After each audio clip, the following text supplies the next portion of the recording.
Hi hello అందరికీ నమస్కారం. కథల పల్లకి ఛానల్కి స్వాగతం. ఇప్పుడు మనం జాబిల్లి కోసం పార్ట్ 79 విందాం. భోజనం చేసిన తర్వాత రిలాక్స్గా చైర్లో కూర్చుంది వర్షిణి. ఇంతలో తన ఫోన్ మోగింది. ఎవరా అని చూసేసరికి ఇషాన్ ఫోన్ చేస్తున్నాడు. జిట్టుగాడు మర్చిపోయాడేమో అనుకున్నాను, చేస్తాడు. ఇప్పుడు తీయకపోతే అదో గోల, తీస్తే మరో గోల అంటూ తలపట్టుకుంది వర్షిణి.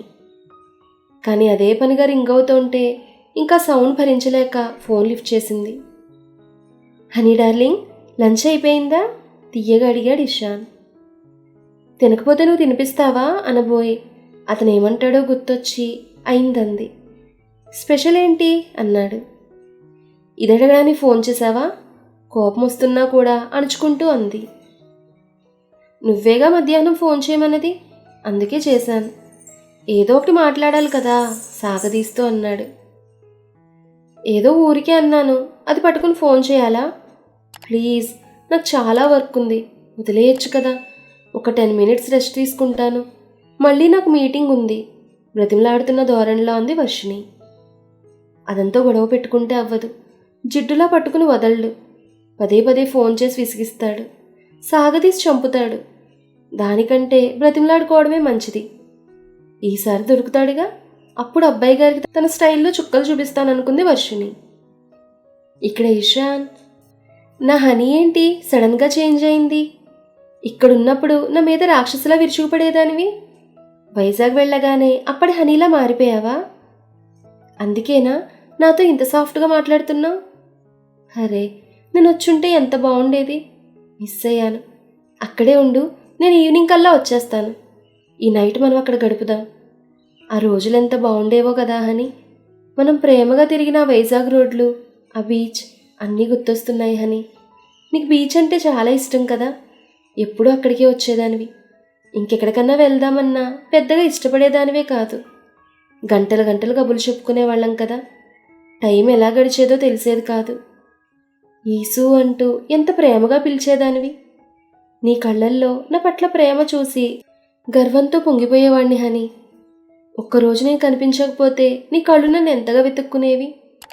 ఒక్కొక్కసారి నిన్ను ఏడిపించాలని నీకు కనిపించకుండా ఉండేవాణ్ణి. అప్పుడు నీ మొహంలో కనిపించే ఆ దిగులు, నిరాశ నిండిన నీ కళ్ళు చూసి నాపై నీకున్న ప్రేమకు సంతోషపడేవాణ్ణి. ఆ రోజంతా దిగులుగా నిరాశగా గడిపేదానివి, మళ్ళీ నేను కనిపించేంత వరకు కూడా. బీచ్లో నా కోసం ఎదురు చూసేదానివి కదా, నాతో మాట్లాడాలని, నాతో గడపాలని.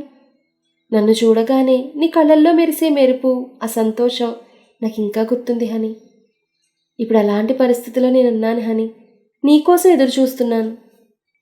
నీతో మాట్లాడాలని, నీతో గడపాలని నా మనసు కోరుకుంటోంది. కానీ ఇప్పుడు నాతో ఒక్క నిమిషం మాట్లాడడానికి కూడా నీకు కష్టంగా ఉంది. నా మొహం చూడడం కూడా నీకు ఇష్టం లేదు కదా. ఇషాన్ గొంతులో ఏదో అడ్డుపడ్డట్టుగా ఆగిపోయాడు. దీనికి నేనే కారణమని నాకు తెలుసు. అక్కడికి వెళ్ళాక నువ్వెంత బాధపడుతున్నావో నాకు అర్థమవుతోంది హనీ. సారీ అని ఒక్క మాట చెప్తే సరిపోదు, కానీ మనస్ఫూర్తిగా అడుగుతున్నాను, నన్ను క్షమించమని. అతని గొంతులో బాధ, ఆవేదన ధ్వనించింది. ఉదయం నుంచి తమ ప్రేమ గుర్తొచ్చి ఆవేదన పడుతున్న వర్షిణికి అతని మాటలతో మరింత బాధ కలిగింది. అప్పటి రోజులు గుర్తొచ్చాయి. కళ్ళల్లో గిర్రును నీళ్లు తిరిగాయి. వర్షిణి మానసిక స్థితి అర్థమైనట్టుగా, ఐమ్ సారీ హనీ, నీ గుర్తు చేసి బాధ పెట్టినట్టున్నాను. I'm really sorry. ఈసారి నువ్వు వైజాగ్ వెళ్తే చేదు జ్ఞాపకాలన్నీ మర్చిపోయి సంతోషంగా వెళ్తావు. నేను నీకు మాటిస్తున్నాను. ఆ రోజు త్వరగా రావాలని కోరుకుంటున్నాను. ఉంటాను, నువ్వు రెస్ట్ తీసుకో. తను మాట్లాడితే వర్షిణికి ఇంకా బాధ కలుగుతుందని ఇషాన్ ఫోన్ పెట్టేశాడు. అనవసరంగా వర్షిణికి ఫోన్ చేశాడేమో. చేసినవాడు మామూలుగా మాట్లాడాల్సింది. తమ ప్రేమ గుర్తు చేసి బాధ పెట్టినట్టున్నానని ఆవేదనగా అనుకున్నాడు. ఇషాన్ మాటలతో తేనెతుట్టు కదిపినట్టుంది వర్షిణి పరిస్థితి. జరిగినవన్నీ గుర్తొచ్చి వస్తున్న కన్నీరుని ఆపుకుంటూ టేబుల్ మీద తలవాల్చింది. వెచ్చని కన్నీరు ఆమె కళ్ళ నుంచి జాలువారి టేబుల్ని తడిపేసింది. ఇక్కడ మృదుల లంచ్ టైం వరకు ఫైల్స్ చూసింది. రాగమాలిక తన బాక్స్ తీసుకుని బయటకొచ్చింది. ఆ పక్కనే ఉన్న మృదుల క్యాబిన్ వైపు చూసింది. ఆమె చాలా శ్రద్ధగా ఫైల్స్ని చూస్తోంది. దీనికి లంచ్ టైం అయిందని తెలియనట్టుంది, పిలుద్దామనుకుంది. మళ్ళీ అంతలోనే నాకెందుకు, ఆకలేస్తే అదే తింటుందిలే అనుకుని డైనింగ్ ఏరియాకి వెళ్ళింది.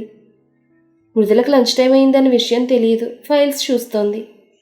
ఇన్ని ఫైల్స్ ఉన్నాయి, ఒక్క నిమిషం వృధా అయినా రాత్రంతా కూర్చుని చేయాల్సి వస్తుందేమో అన్న భయంతో టైం గురించి పట్టించుకోలేదు.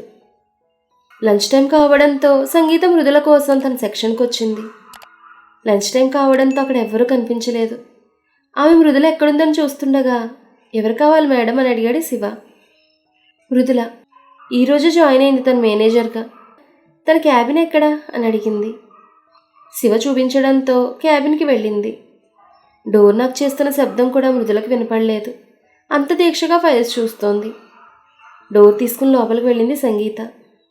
తను వచ్చిన విషయం కూడా పట్టించుకోకుండా ఫైల్స్ చూస్తున్న ఆమెతో, ఏంటే వచ్చిన రోజే తెగ కష్టపడిపోతున్నావు, వర్షిణి దగ్గర గుడ్ ఇంప్రెషన్ కొట్టేయాలనా అని అడిగింది సంగీత. సంగీత మాటలకు ఉలిక్కిపడి చూసింది. నేనేలే కానీ డోర్ కొట్టినా వినిపించకుండా అంత దీక్షగా ఏంటే ఫైల్స్ చూస్తున్నావు? ఈరోజే కదా జాయిన్ అయింది, అప్పుడే అంత దీక్షగా చేస్తున్నావేంటి అని అడిగింది సంగీత. చెయ్యికి ఏం చేయమంటావే, చూడు ఎన్ని ఫైల్స్ ఉన్నాయో గుట్టగా ఉన్న వాటిని చూపిస్తూ అంది. ఇన్నున్నాయేంటే బాబు, అయినా వచ్చిన రోజే ఇంత వర్క్ చేయమని చెప్పడం ఏంటి? ఎవరే చెప్పింది కోపంగా అంది సంగీత. చాలా ఇంపార్టెంట్ ఫైల్స్ సంగీత, నిన్న ఆడిటింగ్ జరిగింది కదా, వాటికి సంబంధించినవంది. అయితే మాత్రం ఒక్కరోజులో ఇంత పని చేస్తారా? అయినా ఇంత వర్క్ నీకు చెప్పింది ఎవరు అని అడిగింది.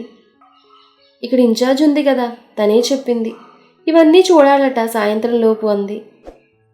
ఒక్కరోజు ఇవన్నీ ఎలా చూస్తారు? అయినా కొత్తగా జాయిన్ అయ్యి నీకు కూడా ఏంటి? ఆ అమ్మాయికి ఏమైనా మెంటలా కోపంగా అంది సంగీత. మెంటల్ కాదే బాబు, నాకు మెంటల్ ఎక్కించాలని దాని ప్లాన్. దానికి నా మీద కోపం, అది ఇలా తీర్చుకుంటోంది అంది మృదుల. తనకి నీ మీద కోపం ఎందుకుంటుంది? మహా అయితే నేను వర్షిణి ఛాంబర్లో పరిచయం అయి ఉంటావు, ఈరోజు జాయిన్ అయ్యావు. అలాంటి నీ మీద తనకు కోపం ఎందుకే? వాళ్ళిద్దరి రిలేషన్ గురించి తెలియని సంగీత ఆశ్చర్యంగా అడిగింది. నీకు అసలు విషయం తెలియదు కదూ, తను నాకు వదిన అవుతుంది, మా మేనత్త వాళ్ళ అమ్మాయి. ఆమె మాటలు పూర్తి కాకముందే, మామ కూతురువి మరి నీ మీద కోపం ఎందుకే ఆశ్చర్యంగా అడిగింది. అదే చెప్పబోతుంటే ఎక్కడ చెప్పనిస్తున్నావు? నీ ఆతరం పాడుగాను అని విసుక్కుంది మృదుల. చెప్పు, సైలెంట్గా ఉంటాను, నువ్వు చెప్పేంతవరకు నోరు మెదపనంటూ నోటి మీద వేలు ఉంచుకుంది సంగీత. దాంతో మృదుల నవ్వుతూ తన ఫ్యామిలీ గురించి, తన మేనత్త లవ్ మ్యారేజ్ చేసుకున్న విషయం గురించి, దానివల్ల వచ్చిన గొడవలు, తన అన్న రాగమాలికను ప్రేమించడం, ఆ తర్వాత జరిగిన విషయాలు, తానామెను తిట్టడం మొత్తం చెప్పింది. అయితే రాగమాలిక నీకు వదినవుతుందన్నమాట. ఇదేదో మనకు ఉపయోగపడే మ్యాటర్లాగే ఉందే. ఇది మాత్రం వాళ్ళ అన్న వదిన కలపాలనుకుంటుందా? ఇషాన్ వర్షిణి విషయంలో మాత్రం దానిష్టం అంటుందా? శుద్ధులు చెప్తుందా? చెప్తాను అర్జెంటుగా మనం రాగమాలికను మరింత ఫ్రెండ్గా చేసుకోవాలనుకుంటూ. అందుకేనా నీ మీద అంత కోపంగా ఉండి పండెడ పని అప్పగించింది? ఇక నీకు టార్చర్ అయితే అని నవ్వింది సంగీత. అవునే, అసలైతే నేను దాని మాట వినాల్సిన అవసరం లేదనుకో. నాది మేనేజర్ క్యాడర్, అయినా ఇక్కడ అదే సీనియర్ కదా. పైగా మొత్తం ఇన్ఛార్జ్ దానికి అప్పగించింది వర్షిణి. దాంతో ఇది నా మీద ఇలా పగ తీర్చుకుంటోంది. చూడు ఎన్ని ఫైల్స్ ఉన్నాయో. సాయంత్రం ఆఫీస్ అయ్యేలోపు ఇవన్నీ చేయగలనా? ఓ 2-3 చేస్తే గానీ అవ్వని పని నాకు ఒక్కదానికి అంటగట్టింది. దొంగ మొహంది, ఏడు మొహంతో అంది మృదుల. చూస్తూ ఉంటే మీ వదిన రాగకు కూడా మన వర్షిణి లక్షణాలు ఎక్కువగా ఉన్నట్టు కనిపిస్తున్నాయే. తన చేతిలో అయిపోయావు నవ్వుతోంది సంగీత. వర్షిణి ఎక్కడా, రాగ ఎక్కడా? వర్షిణి చాలా మంచిది, మా రాగ రాక్షస మొహంది అంది. ఏం కాదు మృదు, వర్షిణి అందరితో చాలా బాగా మంచిగా ఉంటుంది. మరి శాంతో చూడు ఎలా ఉంటుందో, ఎలా ఏడిపిస్తుందో. అంటే తన కోపం ఉన్న వాళ్ళ మీద, తన బాధ పెట్టిన వాళ్ళ మీద కక్ష తీర్చుకుంటుందన్నమాట. అలాగే మీ రాగా కూడా, ఇద్దరిది సేమ్ మెంటాలిటీ. నాకైతే మీ రాగా చాలా మంచిదనిపిస్తోంది. నువ్వే అనవసరంగా నోరు జారావు. అలా అంటే ఎవరైనా ఊరుకుంటారా ఏంటి అంది సంగీత. కరెక్టే, ఆ పరిస్థితుల్లో నేను నోరు జారాల్సి వచ్చింది, మా అన్నయ్య బాధ చూడలేక. కానీ వర్షిణి అలా కాదే. ఇక్కడ ఇషాంత్ తను మోసం చేశాడు, దానికి ఆ మాత్రం కోపం ఉండడంలో తప్పు లేదు. కానీ మా అన్న అలా కాదు, దాని ప్రాణం కంటే ఎక్కువగా ప్రేమిస్తున్నాడు. అది అర్థం చేసుకోలేదని కోపంలో అన్నాను నేను. పైగా తనతో మాట్లాడడం లేదని మా అన్నయ్య విదేశాలకు వెళ్ళిపోతున్నాడు మా అందరినీ వదిలి. ఆ బాధలో ఏం మాట్లాడుతున్నానో నాకు తెలియలేదు. నేను చేసింది తప్పే అనుకో, అందుకే దాన్ని ప్రసన్నం చేసుకోవడానికే ఈ పాటలు. అసలు నేను అమెరికాలో జాబ్ మానేసి వచ్చింది కూడా అందుకే. హైదరాబాద్లో జాబ్ వెతుక్కుంది కూడా దానికోసమే. కానీ అదృష్టవశాత్తు అది ఇక్కడే పనిచేస్తోంది. అది నా లక్ అనుకో. ఎలాగైనా దాన్ని మా అన్నని కలపాలి, అదే నా ముందున్న లక్ష్యం అంది మృదుల. సరే, నీ లక్ష్యం అదైతే నా లక్ష్యం వర్షిని ఇషాన్ని కలపడం అంది సంగీత. మన తర్వాత ఏం జరిగింది అనేది నెక్స్ట్ ఎపిసోడ్లో తెలుసుకుందాం. ఈ కథ మీకు నచ్చితే లైక్ చేయండి, షేర్ చేయండి, కామెంట్ చేయండి. అలాగే మన కథల పల్లకి ఛానల్ని సబ్స్క్రైబ్ చేసుకుని పక్కనే ఉన్న బెల్ ఐకాన్ని క్లిక్ చేయడం మాత్రం మర్చిపోకండి. ధన్యవాదాలు.